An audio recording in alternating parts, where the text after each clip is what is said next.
নমস্কার বন্ধুরা, আশা করি সকলে ভালো আছেন, সুস্থ আছেন। তো এই প্রত্যাশা শুরু করলাম আমি আমার আজকের রেসিপি। তো আজকের রেসিপি হচ্ছে পুঁটি মাছের বোনা।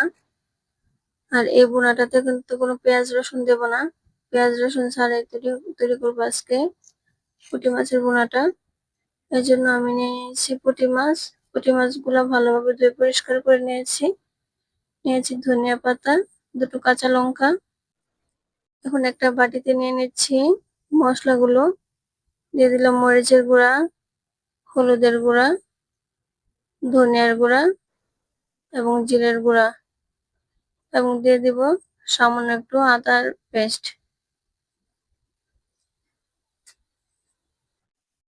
আদা পেস্ট দিয়ে দিলাম। এটাকে জল দিয়ে ভালোভাবে মিশিয়ে নিব, গুলে নিব পেস্টটাকে।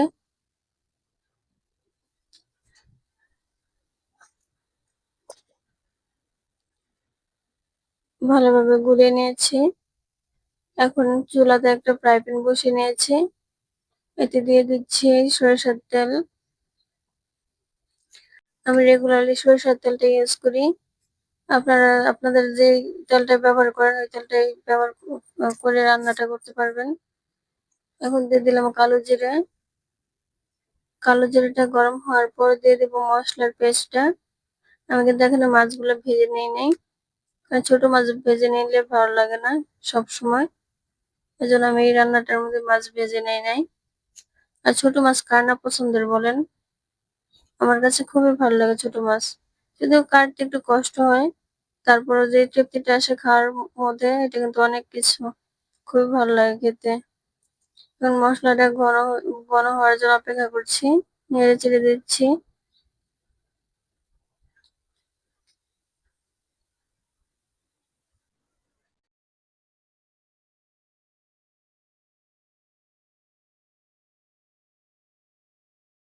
মশলাটা ঘন হওয়ার পর দিয়ে দিচ্ছি আগে থেকে লবণ হলুদ দিয়ে মাখিয়ে রাখা মাছগুলো।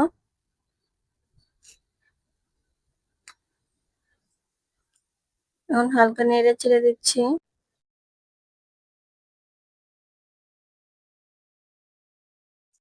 নেড়ে চেড়ে মোটামুটি একটু ভেজে নিচ্ছি। আর এই মাছগুলা কিন্তু এতটা খুবই হালকা ভাবে নাড়ছি, কারণ এগুলো ভেঙে যাওয়ার সম্ভাবনা আছে। এই জন্য হালকা হালকা আলতো ভাবে নেড়ে দিচ্ছি।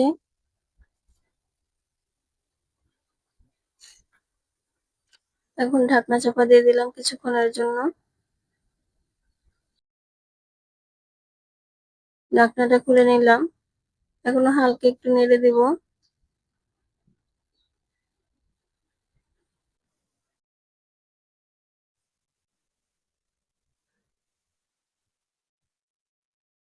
মশলাটা কিন্তু কষানো শেষ।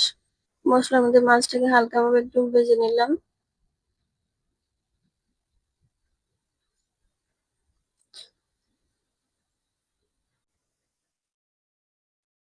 আর আমার প্রত্যেকটা রান্নাতে আমি ঘরোয়া উপকরণ দিয়ে রান্না করার চেষ্টা করি। এত বেশি বেশি মশলাযুক্ত খাবার আমার কাছে ভালো লাগে না।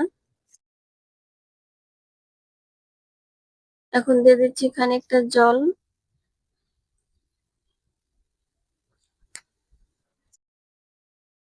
জলটাকে ভালোভাবে নেড়ে চেড়ে মিশিয়ে নেব।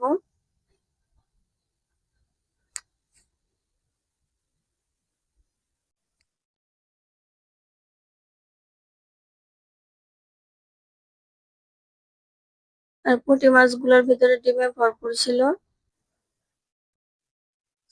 বর্ষার সিজনের মাছ তো, এই জন্য ডিমটা একটু থাকে, ওদের ডিম বাচ্চা দেওয়ার মৌসুমে থাকে।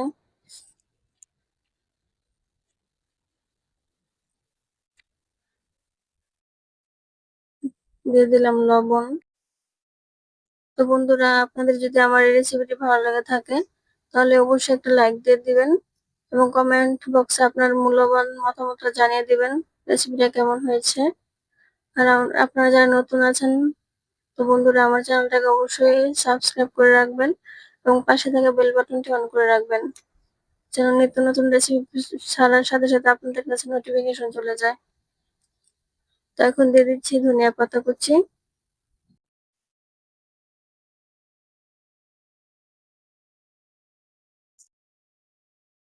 ধনিয়া পাতা কুচিটা দিয়ে একটু নেড়ে চেড়ে দিচ্ছি।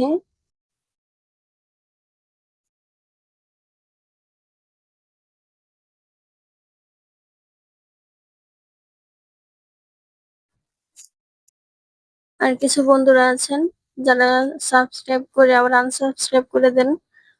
আর আমি তো এগুলা বুঝতে পারি না যে কারা সাবস্ক্রাইব করে আবার আনসাবস্ক্রাইব করে দেন। তো আশা করি আপনারা যারা রিয়েল ভাবে সাবস্ক্রাইব করে পাশে থাকবেন তারাই সাবস্ক্রাইব করবেন। আর যারা এরকম করবেন তারা সাবস্ক্রাইব করার দরকার নেই।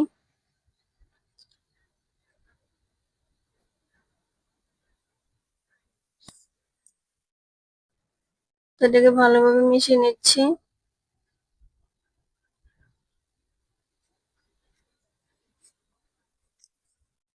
এবং দেখেন নামানোর পরে রেসিপিটা কত সুন্দর হয়েছে। দেখতে যেরকম সুন্দর হয়েছে খেতেও খুব ভালো লেগেছিল। তো আপনাদের যদি এই রেসিপিটি ভালো লাগে অবশ্যই ট্রাই করে দেখতে পারেন। তো আপনারা সবাই ভালো থাকবেন, সুস্থ থাকবেন। এই প্রত্যাশা শেষ করলাম। শুভ সকাল।